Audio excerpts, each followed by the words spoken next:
Natikman mo na ba yung sukang manyaman na binebenta sa O-Save? Ang sarap ng asim niya, merong konting tamis, maraming sibuyas, bawang at sili, tapos ipaparis natin sa bagong lutong okoy. Sobrang dami sa inyong nag-comment na gusto nyo itong suka from O-Save, yung sukang manyaman na Bogarts. And actually, I agree. Kahit sa bahay namin, palagi kaming may ganito. At ngayon, nag-drive kami papunta ng Sapang Maysak, doon sa paborito kong binibilan ng okoy. At nagbaon tayo ng suka! Request kami ng okoy na toasted. Mainit pa. Hati muna tayo sa isa. Sige. Cheers, charot. Ang init ah! Girl, look at that. Woo!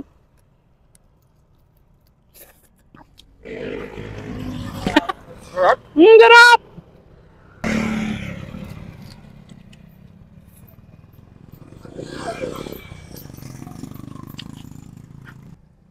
Girl. Mmm. Mmm. Dax yan. PG-13! Sorry na. Ay, that's so good. Mmm.